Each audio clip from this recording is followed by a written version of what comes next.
work globally as a speaker, retreat facilitator, medium, and mentor. My mission is to awaken and realign you back to your magnificence, your power, and infinite potential.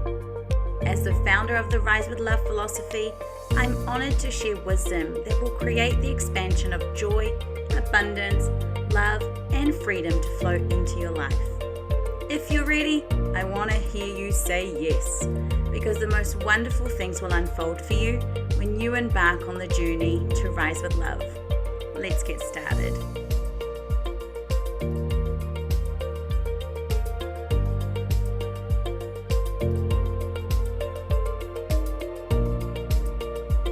Hello and welcome to a brand new episode. As you rise with love, you'll find your connection to the planet and your earthly life. Mother Earth has a bounty of resources for you to co-create your dream life. I'm so excited to introduce you to my very special guest today, Adam Barralet, who is an author, mentor, a doTERRA Blue Diamond leader, and a crystal and tarot reader, as well as an astrologer. I'm so excited. This is going to be so juicy. I first came across Adam a few years ago and loved his spiritual knowledge and connection with the earth. And I've had the pleasure of being inspired by his wisdom and can't wait for you to hear his story and what he has to share with us. His mission is to help people to fall back in love with nature and her gifts, whether that be with crystals, essential oils, or animals. Once we learn their value in healing and guidance, he feels we will be more likely to protect them. I'm so looking forward to this empowering conversation. A huge welcome to Adam. Thank you so much for such a generous introduction. It's a pleasure to chat with you. Oh my gosh, I have to say that you've been a huge inspiration for me without realizing, in the sense that it was kind of you. Like when we first were, when I was just chatting to you in the beginning, I was like, I never kind of pieced it, like the dots that was you. You are such a wealth of knowledge when it comes to spirituality and the earth, and you have the most incredible way of putting that all together. So I'd love for you to kind of share, how did this whole spiritual journey even start for you? Like, how did it kind of pop up? Yeah, okay. Well, I was blessed to grow up in the hills of Western Australia. So where I grew up is surrounded with all bush. So me and my friend who went riding along like footpaths, we're riding along gravel tracks and that kind of thing. Kangaroos and kookaburras, all different kind of animals around us and that type of thing. So nature was always part of my growing up. It was just part of my thing. And then even when I was a teenager, I know, kids kind of lock themselves in their bedroom and play loud music, but I'd always find I'd want to sit outside under the stars. And that's where I'd find my comfort, my solace when I was questioning what's happening with the world, kind of with, when you're a teenager. Then as I started to get into a bit more spirituality, nature innately was going to be part of that. And so anything that had to do with nature, so it started with, 25 years ago, walking into a crystal shop and buying one crystal. And, then I got some essential oils and all those different things. And my passion has just been about learning. I'm a sucker for knowledge, for trying to learn as much as I can and share as much as I can over the last 25 years. So it began just naturally, and it's just always been part of me. It is part of you because you do that so naturally, so beautifully. You make it simple so everyone can kind of understand and relate. And it's just such a beautiful story because you don't really hear of kids wanting to be out in nature. I mean, they spend time watching nature through a screen most of the time. And so, the outback of Australia, is that what you would call it? I don't know. Pretty much, yeah. Has been your inspiration. Now, I'd love to know, because you really do inspire thousands or potentially millions of people. What does it feel like to be living out your purpose and your truth as you do so? Do you know what? That's something, although I got into crystals and that type of thing 25 years ago, I didn't dive and go, right, that's what I'm dedicating my life to. I've worked for big banks and big juice companies and big fitness brands and big travel companies and all that kind of thing. I've owned grooming and deportment and modeling schools. So I did a whole range of things, but my spirituality was my spirituality. It was part of my life, as I think, everyone has a spiritual aspect to them type of thing. It just happened that when I came back, as I said, I grew up in Perth. I lived in Melbourne, then Toronto, then New York City for a while. and then came back to Perth, and I was looking for a job, and one of my friends was managing a crystal shop. So that was kind of where the tides kind of turned a little bit. So I emerged a bit more into my spirituality. It was the first time I had to talk to other people about it. And then I was blessed to meet some people who asked me to write my book. I created some meditation CDs. I got introduced to doTERRA, and that's where it started to come into that premise of now sharing what I had just innately been doing for the last 17 years or so by myself, and gaining all my knowledge and that type of thing. So I think, it's just, people always go, oh my God, you're so brave to do that, and to not do a normal job and that kind of thing. But it was a crossfade out. I didn't kind of quit my job one day and, still got to eat, still got to pay bills and that kind of thing. But it was taking a few risks, a calculated risk, and that's how you get to live your passion kind of thing. And anyone can do it, in my opinion. And I think that's what I just love about you, is even just looking at you, you can just feel, well, I know I get to look at you. Most people are going to have to listen, right? But you just ooze this love and this passion and this just authenticity that is so rare to see in people. And it must just feel amazing, which I know because, people only see the top of the iceberg. There's probably been a lot of challenges and things that have made you get to where you are. But what's it like to wake up every day to be you? What's it like to wake up every day to me? Do you mean like this, same as everyone else? I have fights with my family and, partner and that kind of thing. We do all that.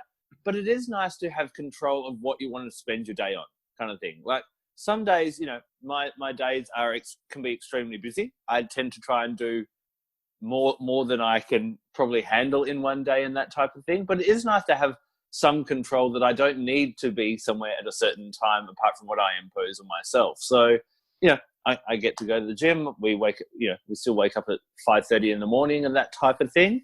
And I guess, having the freedom to dedicate your time to what you want to do is a really nice thing.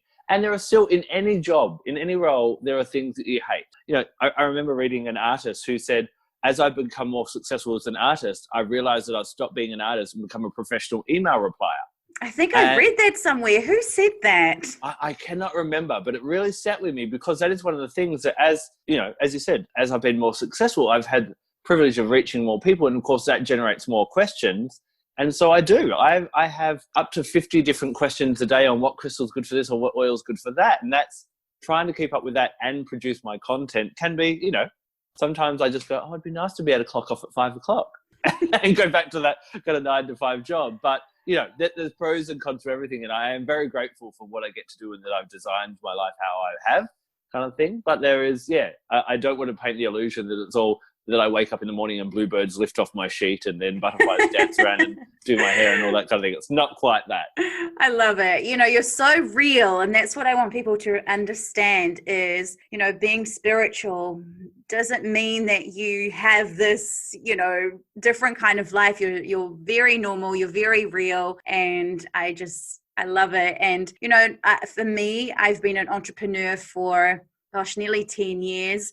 And you're right. It has its challenges. The more you grow, then there's other things. And I so get that. But I do agree the freedom of being able to do what we want and following our bliss and our passion is definitely a positive. Now, one of the things about you, and I would love for you to explain, is you seem to be such an avid traveler. You seem to love traveling. So what is the most beautiful place on earth that you've ever visited? And where is the most how can I word this? The place where you felt Mother Earth's energy the strongest? That's a really good question. There is a friend of mine, and I haven't been there for about 7 years now, and I've actually forgotten. I will have to find out the name, and I'll email it to you, maybe probably in the show notes or something like that. But normally it's anywhere in the bush. I love rainforest. I love bush. I'm not I know some people love the beach. For some reason, that doesn't resonate with me. But I think Australia has, and I've been to some amazing places around the world. But some of the magic in Australia, I think we forget how amazing Australia is. Americans don't realize that Australia is a landmass as big as America, kind of thing. And there's so many different things to see. And I've been to amazing, little kind of places. There's amazing places in Perth. I love this place in, there's forest in South Australia and Adelaide and that type of thing. I would really struggle to find one place, but if there's a lot of trees, I'm content. And I can find, it doesn't have to be somewhere that magical. And I think you can, if you take time to really slow down and just look, you'll find magic anywhere, if that makes sense. A lot of people also think that New Zealand is part of Australia as Yes. well. They don't realize that we're actually two separate countries. But I haven't been to Ayers Rock. Have you? Is that somewhere that is quite, because I've heard it's like a portal and everything over there. Yeah, I have actually. I was blessed to go with doTERRA, which is an essential oil company that I'm aligned with. They ran a trip where they took people that were passionate about doTERRA and helping other people in their lives about doTERRA there. And so I got to spend 3 days there. We actually got to see rain falling off the rock. It was very rainy, which in the middle of the desert is very rare and that type of thing. And one thing that amazed me about Ayers Rock, it was very magical. And two things, actually. We always see that kind of wave-like big chunk picture.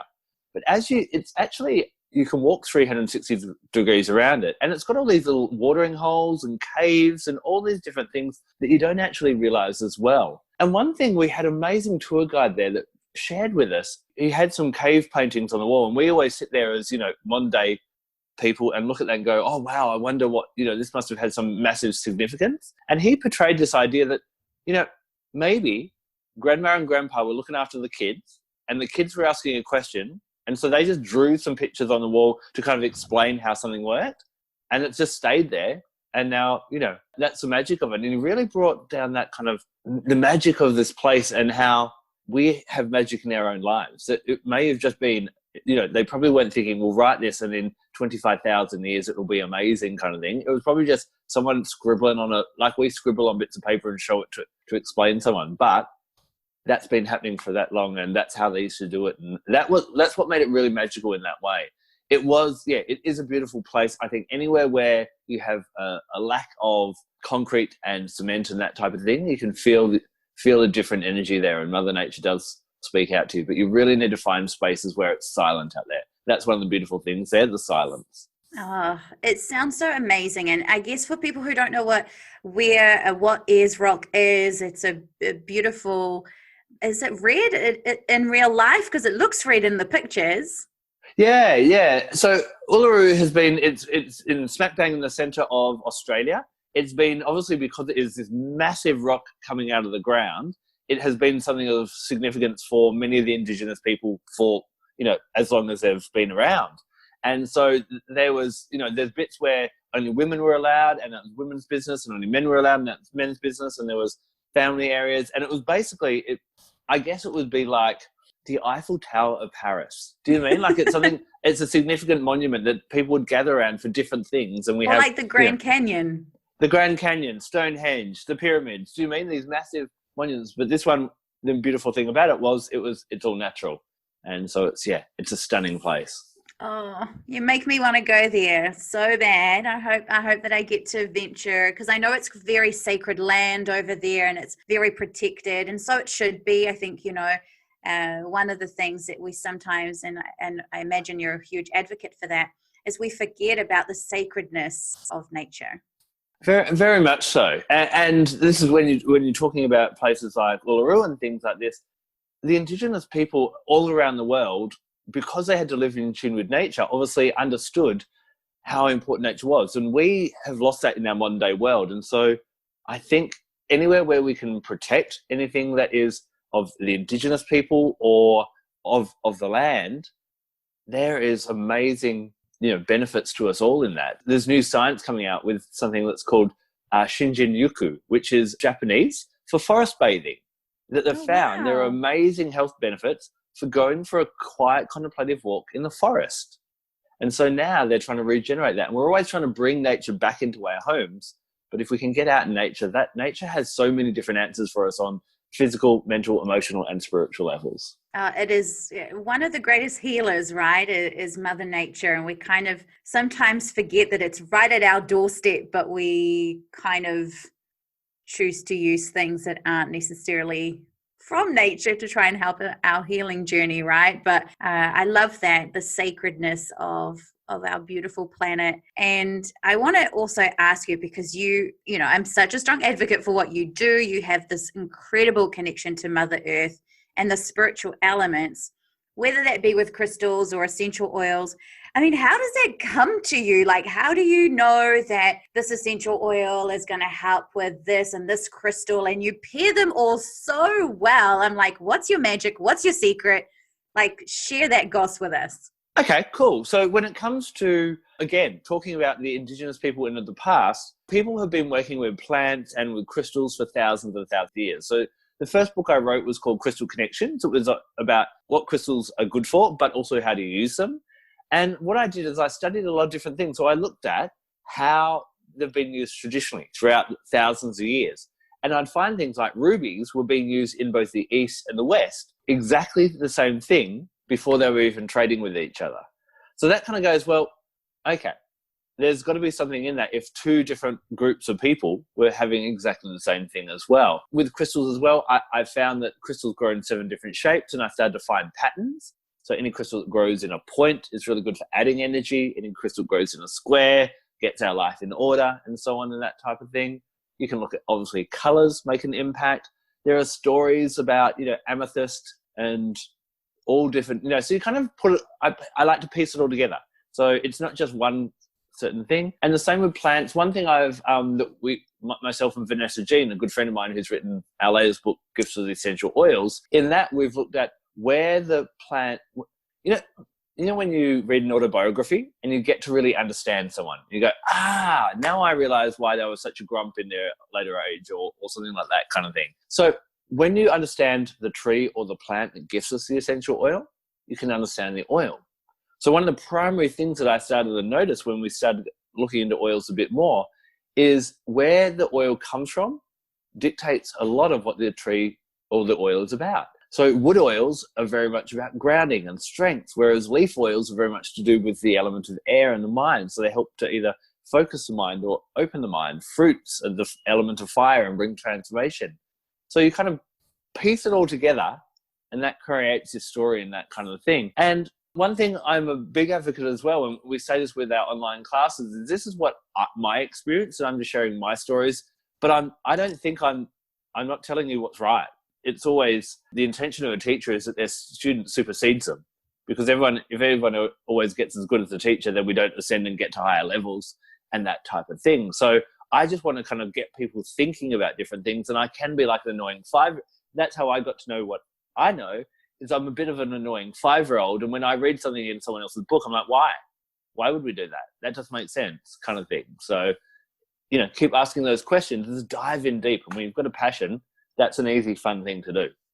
I don't think anyone could put it any better than you do already, Adam. You put it just so perfectly, and it makes sense. And it's, there's the proof, there's just everything. I mean, when I've read your connection to an oil, and a lot of the time that's been why I'm like, I have to have that oil, because spiritually I'm going through this experience. And I, for me, was hungry to find someone who could make me understand the spiritual element of the essential oils. I mean, I understand the benefits for the physical and the mind, but I was like, who can explain to me why these are so good for my spirituality? Because that's what I'm about as well. And I was like, when you came into my awareness for that, when the universe answered that call, it was like, oh my gosh, I need this oil because it's really going to help me with this and that. And I don't think anyone can top what you do, Adam. It's already perfect and wonderful, and it makes sense, and it works, and it's incredible.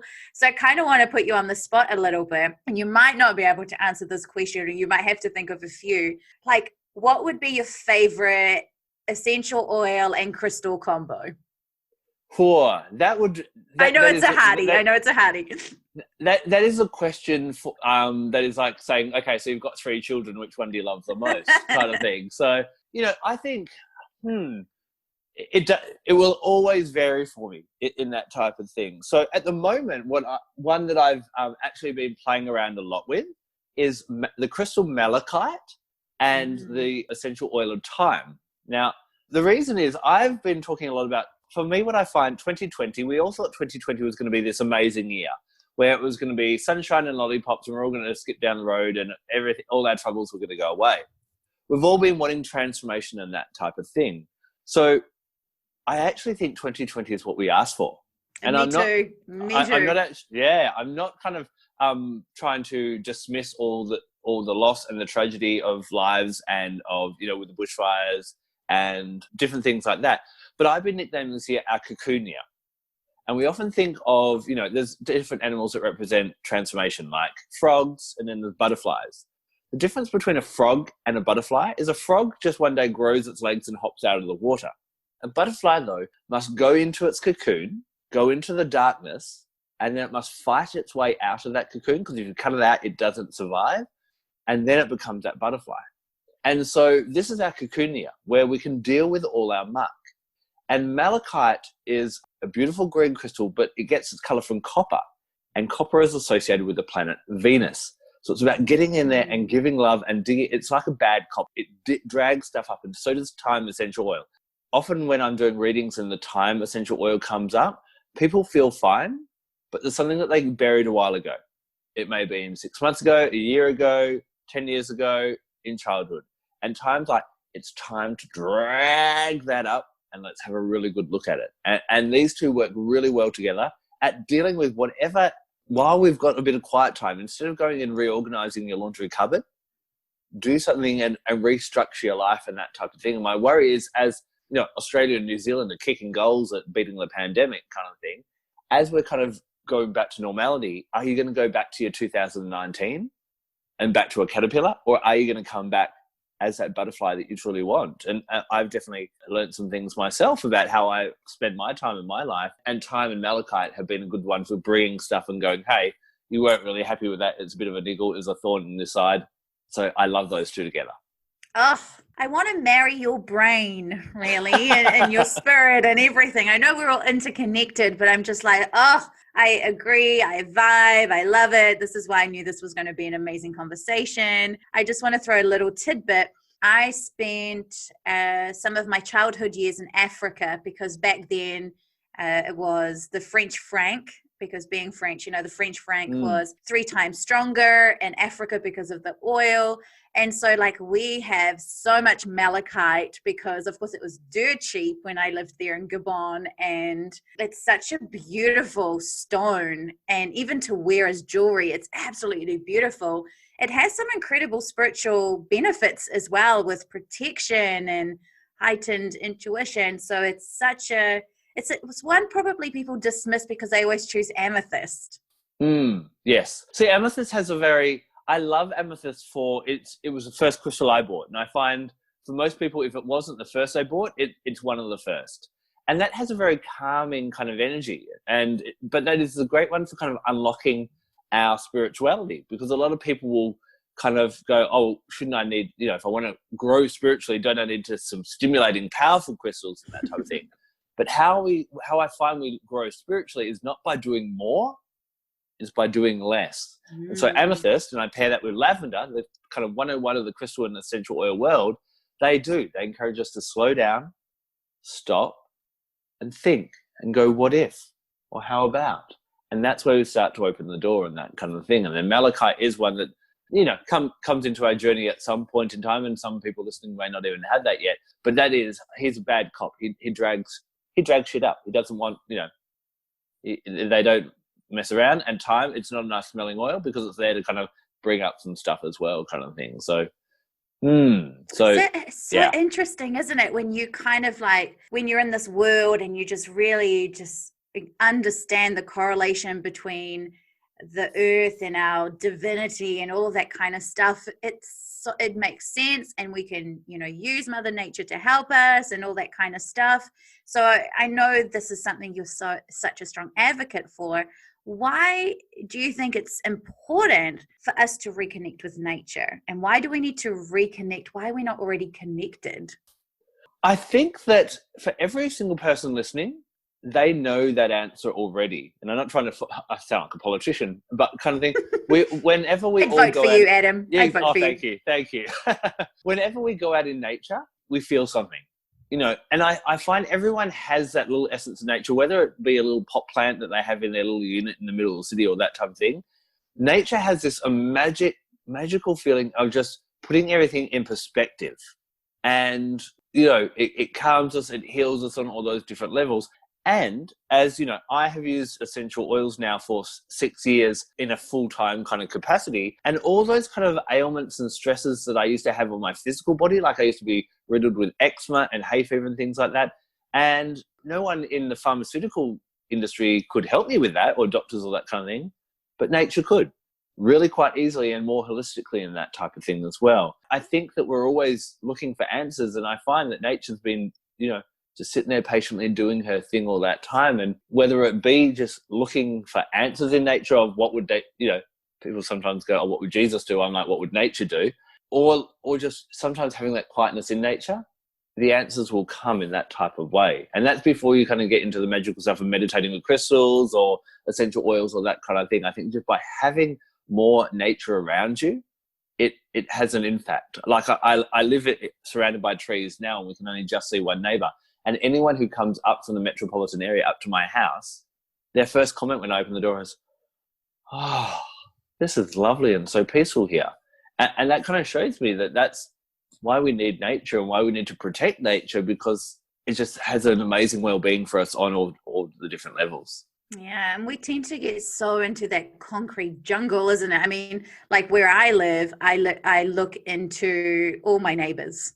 Like I have no nature, and it's like, and I totally get what you mean when people probably arrive at your home, because I can visualize myself going somewhere and I'm like, oh, as soon as you leave Auckland, because I live in Auckland, I don't know if you've ever been there, but it's kind of like as soon as you leave Auckland, you go, why do we live in Auckland? Like there's so many beautiful places in New Zealand, and it's so beautiful with flora, just like Australia is. And we instantly feel like Mother Earth is holding us, and when we're out in nature.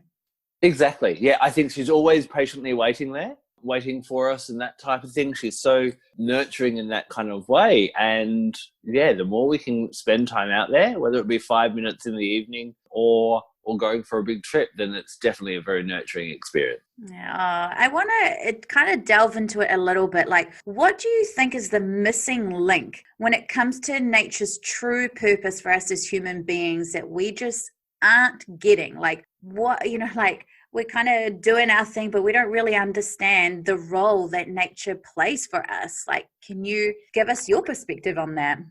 I guess, in the way of, on a soul level, to find out who we are, we need to kind of segregate and compare ourselves to other things. Do you mean? To know whether we're smarter or, faster or something like that, we compare. And so comparison kind of requires a separation. And there's the idea that that's what our soul does. It separates from spirit to understand what itself is, kind of thing. And I hope that's not too esoteric or weird.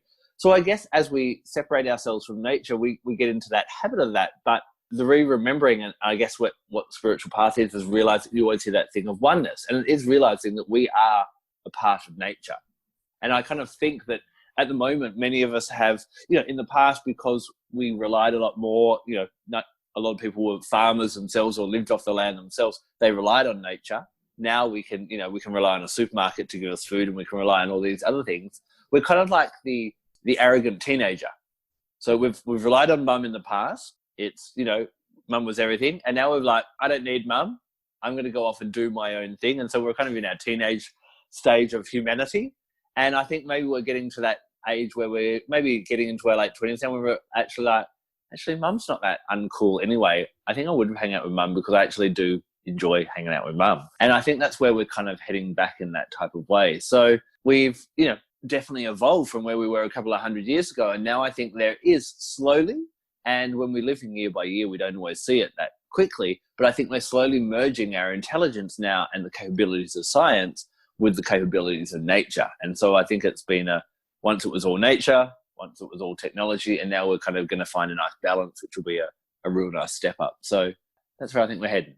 I love that. And I think, that beautiful balance. And I love the analogy you use of nature being like, mum, like I have 3 kids, and it's interesting, like, for example, like you'll say this is chicken, like for dinner, and they don't kind of comprehend that it's the same chicken that's like outside, or like they don't really understand, because do you get what I'm trying to say? It's like we've kind of disconnected with what things are. And for me, I don't know if you experience the same thing, being, I love Mother Nature, I love the essential oils. And it's like, sometimes people will be like, well, why do you put that on yourself? And aren't you going to like evaporate or something? And it's like, like I'd rather put nature on me than something that's been created in a laboratory. I don't know how you feel about that, but it's like our perception of nature has morphed,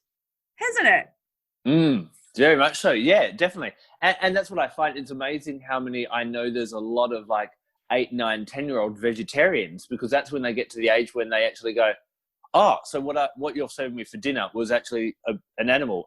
I'm not doing that anymore, kind of thing, which is amazing that they made that connection and made that decision at such a young age, because God knows what I was thinking at 8, kind of thing as well.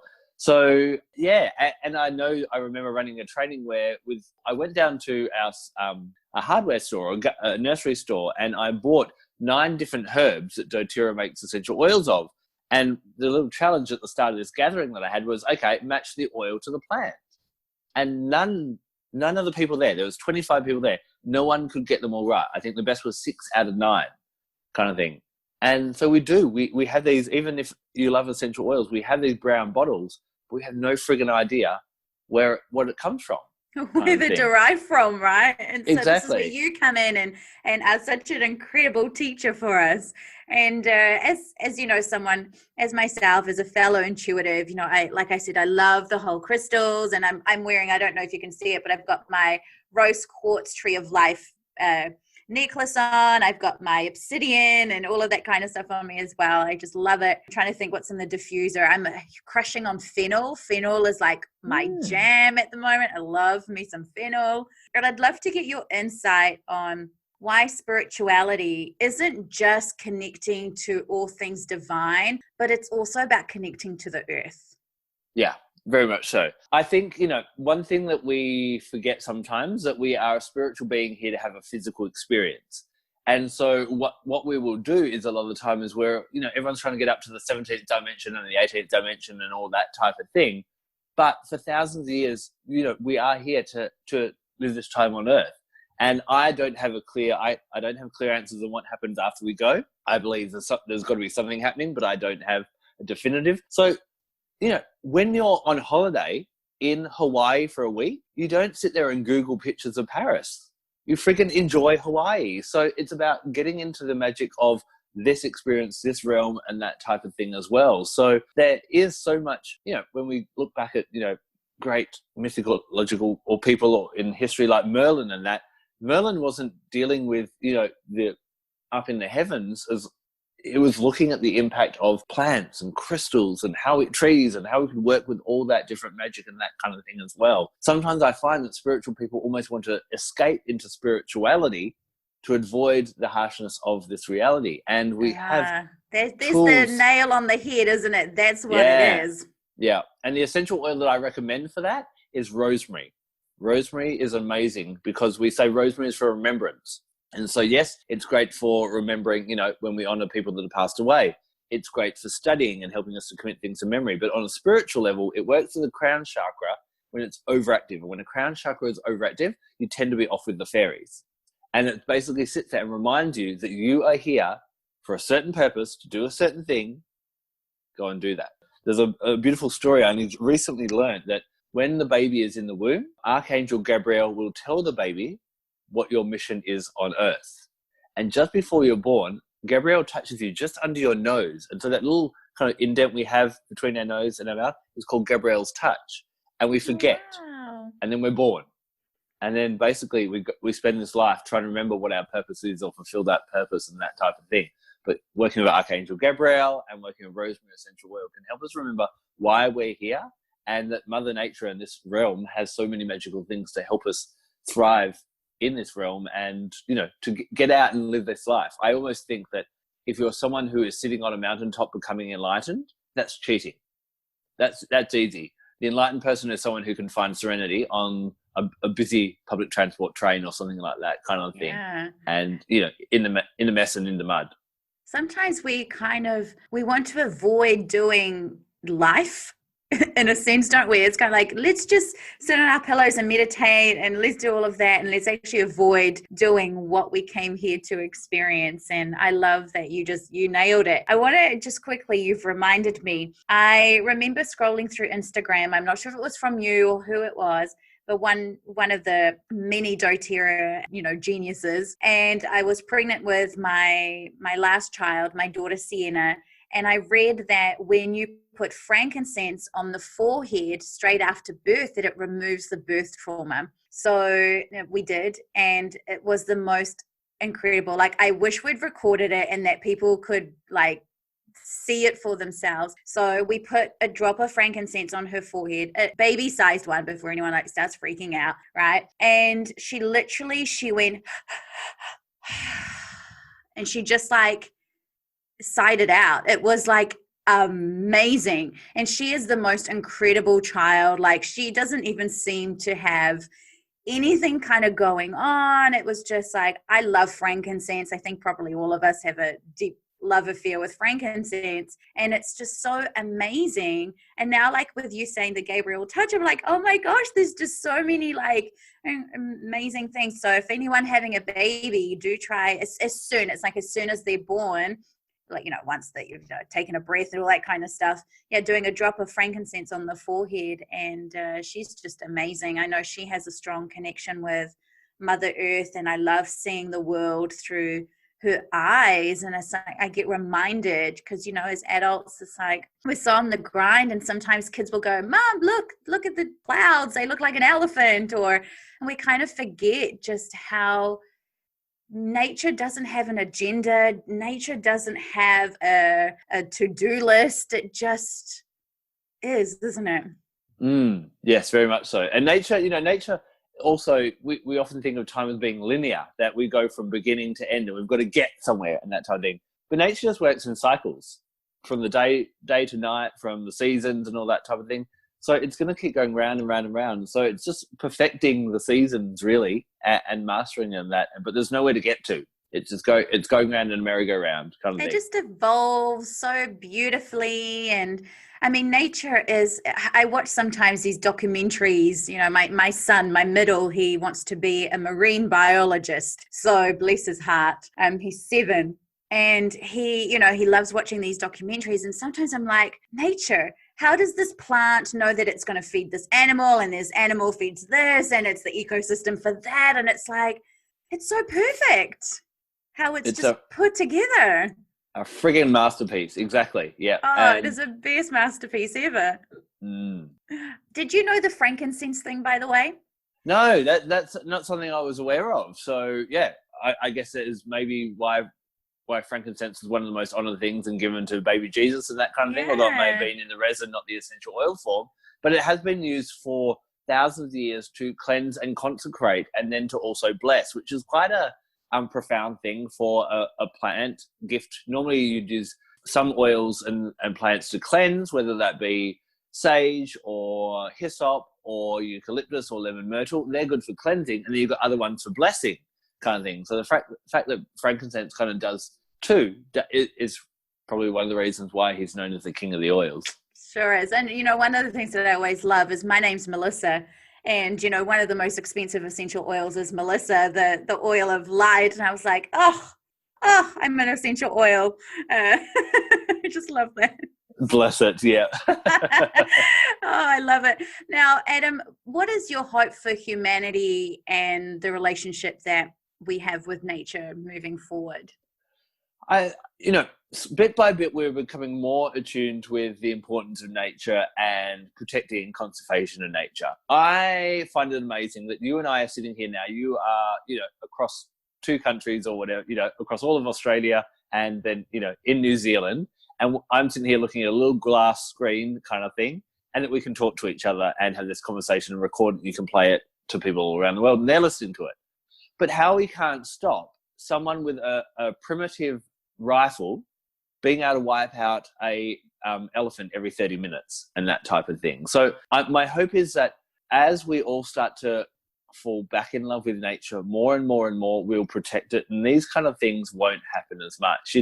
chopping down trees to do these different things. And, you know, we'll just kind of see if I can take you back a little bit, I remember when I was working at Toronto Zoo when I lived in Toronto, and I couldn't understand why we didn't talk about conservation of animals until we had a student program and kids would come from school every year. And we didn't talk about conservation until year 6. And I was like, this is important. Kids need to know about this. And the head educator said, but if we don't teach the children to love the animals, they won't want to save them. And so that formed the premise of what I do. Is my job is to help people fall in love with it, because it's no good saying save this if people don't give 2 hoots about it, kind of thing. So if we love it, we'll save it. And I think that around the world, people are falling back in love with nature. They're realizing the value of nature, whether it be essential oils, whether it be the Shinjin-yoku, the forest bathing, whether it be, you know, all these different things. And my hope for the future is that we'll live a lot more harmoniously with nature, that we'll find different ways we have the intelligence to find different ways that are less destructive to our environment. And we just have to kind of make some shifts. And I think we'll do that within a couple of generations. I think that's just so beautiful. And I think of my son who wants to be a marine biologist and learning all about the ocean and the polluting of the oceans. And he can tell you all the sharks and all the things. And he's just so, I think that's his soul's purpose, is to come and help with the ocean side of things on this planet. Brilliant. Yeah, I love just seeing that through him. You just reminded me of that. So thank you so much, Adam. And you're just such a sponge. I wish I could, can you just come and be like my spirit guide? I'm sure people ask you to be in their life 24/7, right? And just come and help me do life, because you really have such a holistic, I think that's a beautiful way of putting it. You have such a holistic way of approaching things, and the love that you have for humanity and the planet, and it's such a rare gem, but you transmute it to all of us, and we're able to be elevated and ascend, and your work reaches people far and wide, more than people might even let you know. And you are such a gift to humanity, and to us, you're a real blessing. And I feel so honored to have had this time with you. And I'm a huge, huge fan of your work. And I'm sure other people who know you are as well. But if they don't know you, where can they find you? I'm huge on Instagram. I kind of always follow what you do on Instagram. But where can people work with you? Because I know you do courses, you do all sorts of things. Yeah. So basically, I'm a Gemini. So I love my communications and that kind of thing. And because I would love to be your spirit guide, but there's a few other people that have made the same request. I know. And I can't choose. So, I have a presence on YouTube. I have videos going up every week on oils, crystals, angels, and animals, and working with nature every week on YouTube. I'm on Facebook under my Crystal Connections. I'm on Instagram. I have a weekly podcast called The Blessed Journey. But if you Google me, I come up on lots of different ways. You do come up on Google. Yeah. And just my website, adambarralet.com, has a lot of that as well. And I have created books and meditations and things to give people those tools at home, so they, in their own time, they can either do an online course with me, either a live one or a pre-recorded one, read one of my books, and, delve into nature and her gifts whenever and whichever format suits them. And your, please remind me again, I haven't got my hands on it yet, but I promise I will, your essential oil book with Vanessa Jean. Can you remind us of the name of that one? Yeah, it's called Gifts of the Essential Oils. It looks at over 100 different essential oils. We've divided it, as I was saying before, into the different aspects of where the oil is gifted to, and we've put it into the magical elements. So we've got earth oils and air oils and water oils and fire oils and so on. Full color book. It's a nice chunky 1.6 kilo book. Stunning. It is stunning. I think I watched your book. What do you call it? Like your book night. Oh, what's that called when you do a launch party? Yep. Launch party, and I was like, oh, I wish I was there.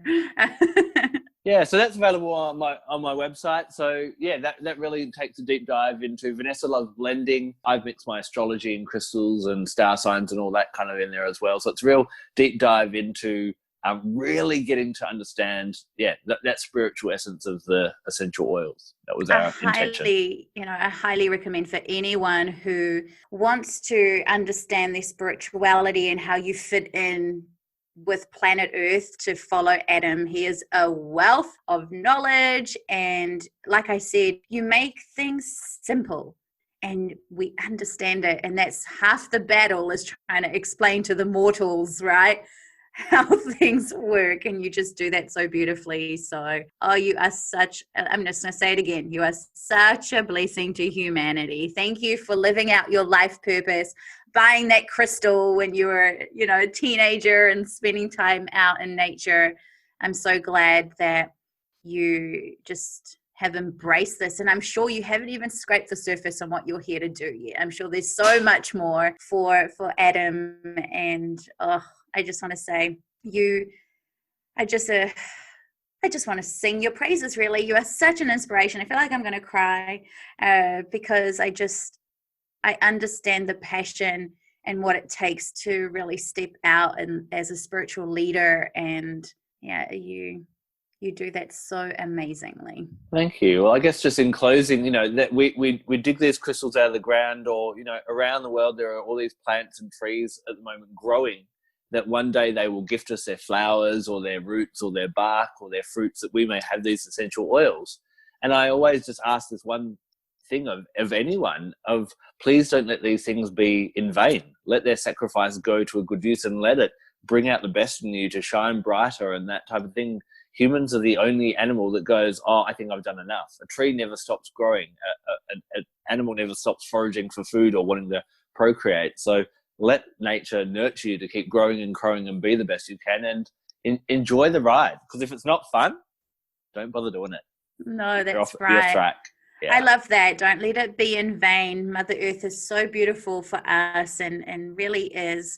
Back in the day, as medicine men and medicine women, we had that strong connection. So I hope for anyone that's tuned in that it's revived your love of nature a little bit, or made you a little bit more curious, and that you go out into nature and just feel yourself, ground. Do you ever recommend for people to do roots going into the ground and earthing and all that kind of stuff?